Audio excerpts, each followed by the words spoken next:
The sign above the bakery door read Luke's Oven. Painted by hand, the letters were slightly faded but still proud. The storefront sat quietly between an abandoned florist and a shuttered bookstore, like a forgotten memory in a neighborhood that had stopped changing years ago. Daniel Briggs stood on the sidewalk, shoulders hunched under a military green jacket, a folded slip of paper in his hand with the words, Day 5. Bakery? Ask for Helen, scribbled across it. His boots crunched over a patch of salt left from last week's snow. For a long moment, he didn't move. He just breathed in. The scent of warm bread drifted through the cracks of the old door, yeasty, buttery, and touched with something sweet.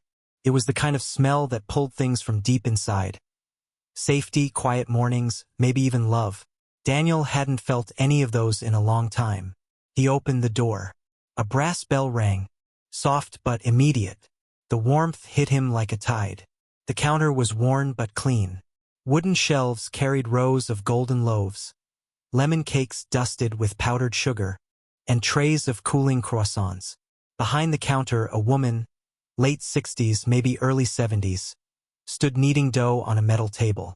Her apron was white, streaked with flour.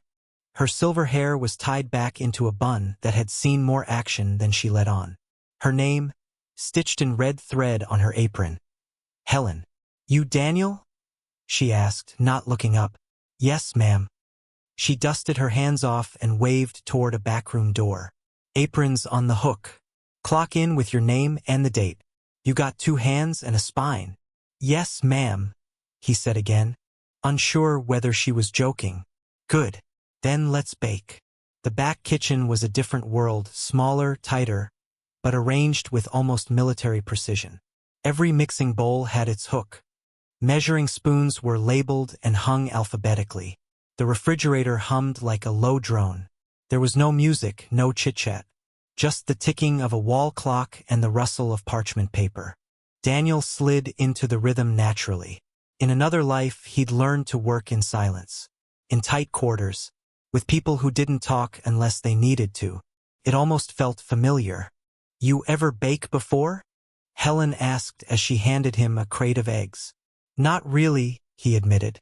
Closest thing was heating up canned bread rations in a metal ammo crate. Out in Fallujah. She paused. That name meant something. She didn't ask for more. Just gave him a nod that said, I heard you. You follow directions? She asked, voice clipped. I follow orders. Pretty well. Helen cracked 2 eggs in one hand and moved on like it was nothing. We measure by weight here, not volume. No llevallín. No shortcuts. Daniel took the eggs and fell into line. As they worked, Daniel watched how she moved. Decisive, unhurried, confident. She didn't waste anything, not motion, not ingredients, not breath. There was something about her that reminded him of the old master sergeants. The ones who spoke softly because they'd seen enough to know yelling didn't make anyone better, just louder. She handed him a rolling pin. Flatten this dough, but don't kill it. It's alive. It breathes. He did as he was told, trying to find the balance between strength and sensitivity. Helen inspected his work with a nod, then moved on. By noon, the front bell rang steadily. Helen dealt with customers while Daniel stayed in the back, wiping surfaces, rotating trays, and trying not to touch anything he hadn't been told to. It wasn't until later, when the door closed behind the last customer, that Helen finally slowed. She leaned against the counter, took off her glasses, and rubbed the bridge of her nose. Tomorrow, she said, you'll start at 5 sharp. We laminate the croissant dough before sunrise. Daniel nodded. He started to remove his apron, then paused. Why'd you name the place Luke's Oven? He asked. She didn't answer right away. Just looked at the empty front of the shop as though seeing something far away. My son, she said finally. He helped me build this place. Left for the army when he was 20. Never came back. The silence that followed was not awkward. It was hollow. I'm sorry, Daniel said. Helen looked at him. Not with grief, but with a strange kind of resignation. You don't have to be. That's not why you're here. Then she turned off the lights in the front room, one by one, until only the glow from the oven remained. Quiet heat. A heartbeat. Daniel stood in the kitchen a moment longer, staring at the tray of rising dough in front of him. He didn't know if it was good bread or not, but he knew it was honest. The following morning, Daniel arrived before dawn. The streetlights still hummed, casting puddles of orange light onto wet pavement. Luke's oven was the only storefront glowing from within, like a lighthouse in a sleeping town. He pushed the door open. Helen was already there, apron tied, sleeves rolled up, flour dusting her forearms. "You're early," she said without looking up. "So are you," Daniel replied. Helen handed him a laminated recipe sheet. "Croissant dough. Today you'll help with lamination. That means folding butter into dough over and over until it flakes like snow. Screw it up, and it's yours for breakfast." He nodded, tying on his apron. "I've ruined worse." They worked side by side. Daniel followed her lead, rolling, folding, chilling the dough, then repeating. The process required patience, a kind of respect for time that soldiers and bakers shared without realizing it. As they waited for the dough to rest, Helen began mixing a separate batch of bread, rye, by the smell of it. Her hands moved instinctively, like they had done this thousands of times. There was no music, but Daniel noticed she hummed, softly as she kneaded. He recognized the tune, a military hymn. "Taps. I know that song," he said quietly. Helen stopped humming, but didn't look at him. She kneaded in silence for another moment, then finally spoke. "My son Luke used to hum that when he was nervous," she said, "before his first deployment. I caught him doing it while folding shirts one night." Daniel said nothing. He didn't want to interrupt whatever memory had surfaced. "He joined right out of high school," she continued, voice steady. "Said he wanted to serve something bigger than himself. I told him we were baking something bigger than ourselves already, but he wanted sand and sweat and uniforms. I told him." She stopped, as if she'd said too much. Daniel stepped in. "I knew a guy like that, Patrick, my first friend in basic. He said war made more sense to him than the suburbs." Helen chuckled, a dry, brittle sound. "Maybe it did." They returned to the dough, now chilled and ready. As they rolled and folded again, Daniel asked, "You ever bake with him?" "Before he left." Helen nodded. "Every weekend." He liked cinnamon rolls best. Not the sticky kind, just the soft, warm ones. He made a batch the night before he shipped out. She paused. "That was the last time we baked together." Daniel's hands slowed. "Did he?" "I got the call 2 weeks after his unit deployed. Roadside bomb in Ramadi. His dog tags were recovered. One boot. That's all they sent back. I asked for his body for months. Nothing. He's out there somewhere. In the dust." Silence blanketed the kitchen. Not the uncomfortable kind, but a silence thick with unspoken truths. "I promised someone's mother I'd bring her son back," Daniel said. "We were ambushed. I got out. He didn't. I wrote her a letter afterward, tried to explain. She never wrote back." Helen gave a long, slow sigh. Sometimes silence is the only way we know how to survive it. They worked in quiet harmony for the next hour, each immersed in their tasks. Rolling pins thudded rhythmically against the dough. Pans clinked. The oven ticked as it heated. There was something almost holy in the routine. At one point, Helen held up a piece of dough, inspecting the thin layers. "Too thick," she said. "Start over." Daniel took it without protest. He welcomed the repetition.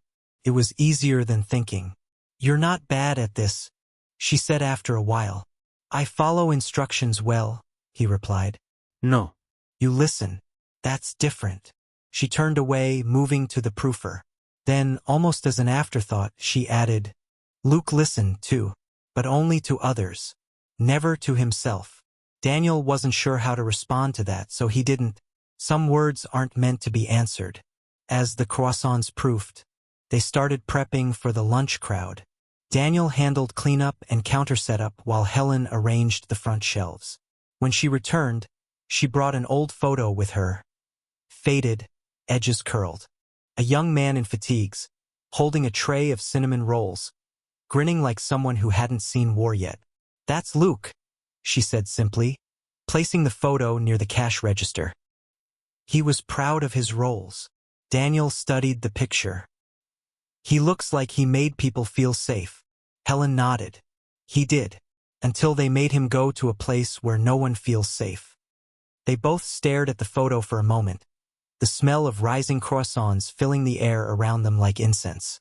When the first batch came out of the oven, Daniel reached to grab a tray, but Helen stopped him. "Don't touch," she said. "Not until you've earned the right to call it your own." Daniel withdrew his hand, respecting the boundary. He understood.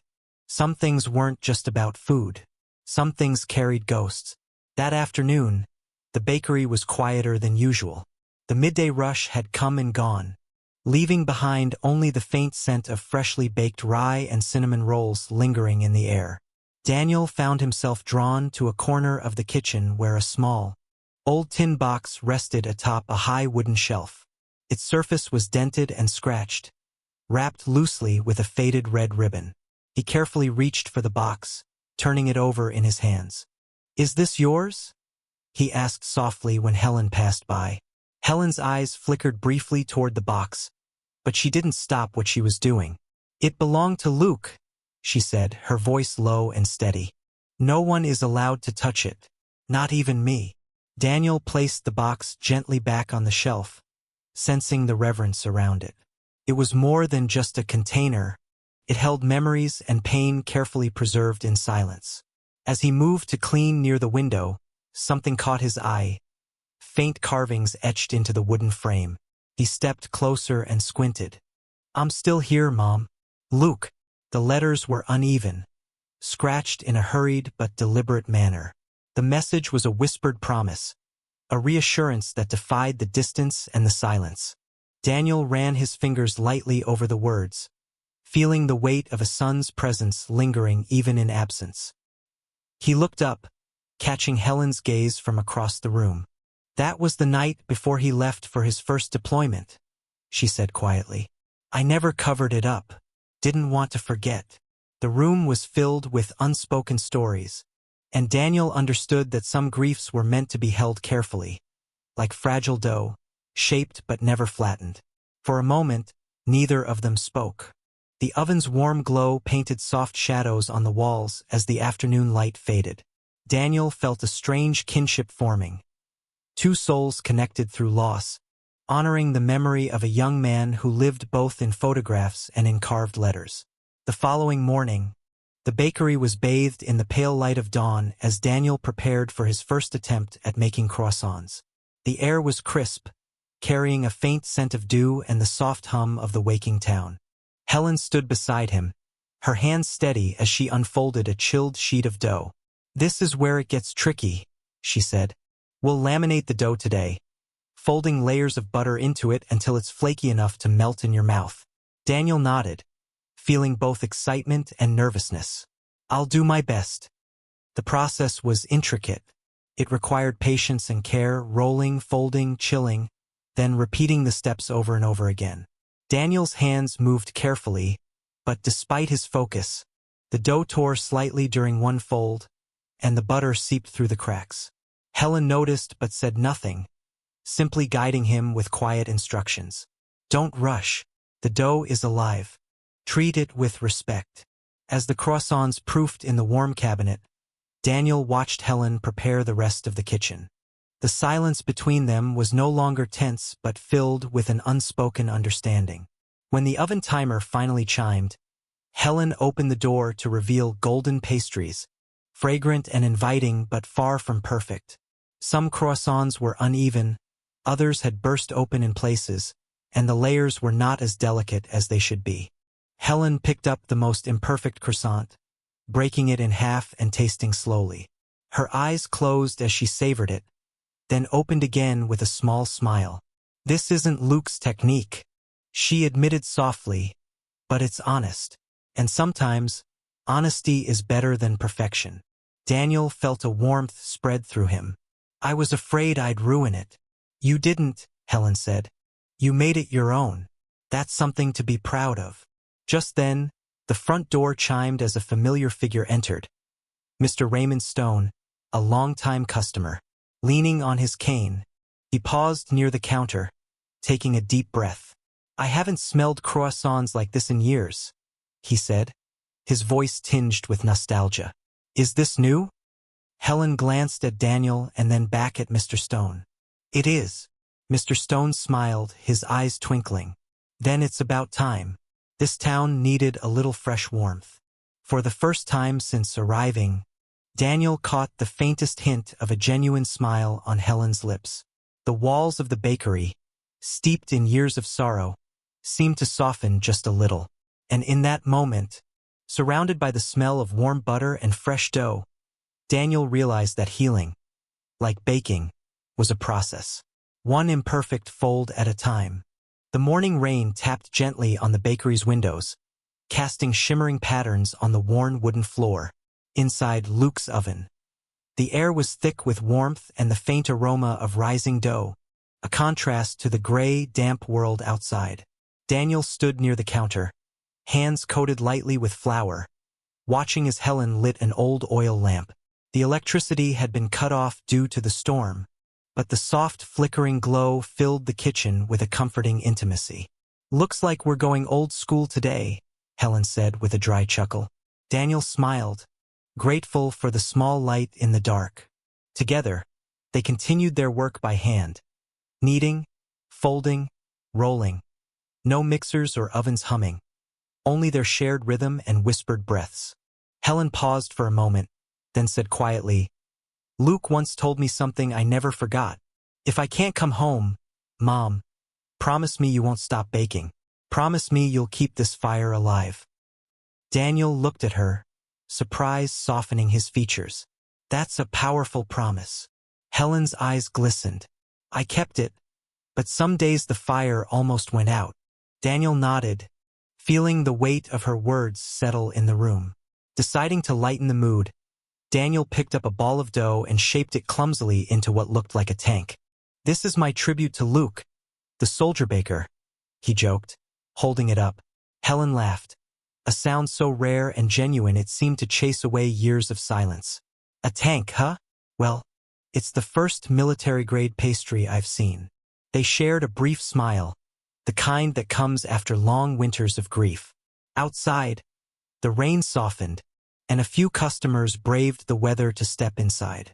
One elderly woman, soaked and shivering, smiled as she stepped up to the counter.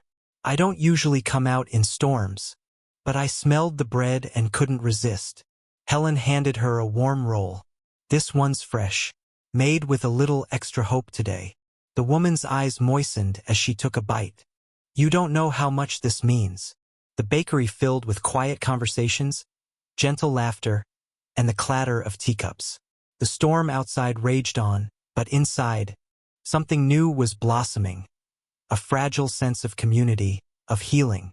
Later that day, as the last customers left, Helen looked around at the warm kitchen, the half-finished dough on the counter, and the small lamp still glowing.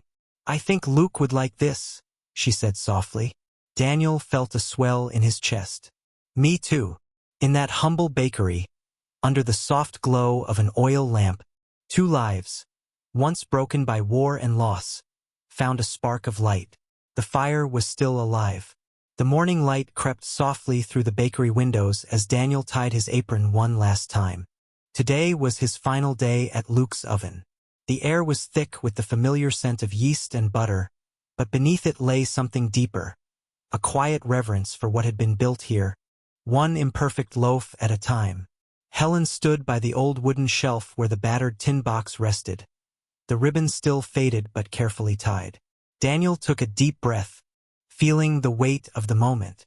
Before beginning his morning tasks, he pulled a small piece of parchment from his pocket, a note he had written the night before. With careful handwriting, he placed it beside the tin box. Your bread is a prayer, and I believe Luke hears it. Daniel Briggs, Day 6. Helen found the note as she entered the kitchen. For a long moment, she said nothing, simply holding the paper in her hands. Then, with a trembling sigh, she carefully opened the tin box, something she hadn't done in years. Inside lay a faded card, yellowed with age, penned in Luke's own hand. "Mom, if I don't come home, please forgive me. But don't ever stop baking, because your bread is the place where I'm still safe." Helen's eyes glistened with tears. She reached up to the shelf and touched the edge of the note Daniel had left. It was as if the two messages, separated by years and pain, had found each other in this quiet kitchen. For a moment, they stood in silence, two souls bound by grief, hope, and the shared language of flour and fire. Helen finally whispered, "You kept the promise, Daniel. You helped me keep the fire alive." Daniel smiled softly, the ache in his chest slowly giving way to peace. "I didn't just learn how to bake," he said. "I learned what it means to remember." The tin box was closed gently and placed back on the shelf, but this time it felt lighter, as though carrying a little more hope. The morning air was cool and crisp as Daniel stepped out of Luke's oven for the final time. The rain had stopped overnight, leaving behind a fresh scent of earth and damp stone that mingled with the lingering aroma of baked bread. He ran a hand through his hair, the flour still faintly dusting his fingertips. For weeks, he had carried the weight of his past, broken promises, lost friends, and the invisible wounds of war. But now something had shifted. Daniel glanced back at the small bakery, its windows reflecting the soft light of a new day. Inside, Helen was already moving through the kitchen, humming a faint tune he had come to recognize as the comforting rhythm of life slowly mending. Before leaving, Daniel paused by the chalkboard menu near the door. Written carefully in white chalk was a new addition. Luke's croissant, made by Daniel, kept by Helen. He smiled, a quiet affirmation that his brief time here had left a mark deeper than any footprint. Outside, a few familiar faces had already gathered. Neighbors, regular customers, even Mr. Raymond Stone. Their eyes met Daniel's with a mixture of gratitude and quiet respect. "You did good here," Mr. Stone said, leaning on his cane. "More than just baking." Helen approached, holding a small wrapped package. "For you," she said softly. Inside was a leather-bound notebook, blank pages for recipes, stories, memories. "Fill it," she urged, "with everything you've learned. Not just about baking, but about carrying on." Daniel nodded, the knot of emotion in his throat loosening. He took a deep breath, then turned toward the path leading away from the bakery, toward the uncertain but hopeful future ahead. As he walked, he thought of Luke, the son who never came home, the mother who never stopped waiting, and the bakery that became a sanctuary of remembrance. Daniel wasn't sure what the next chapter held, but he knew one thing for certain. Sometimes, the most important journeys begin when you learn how to knead broken pieces back together.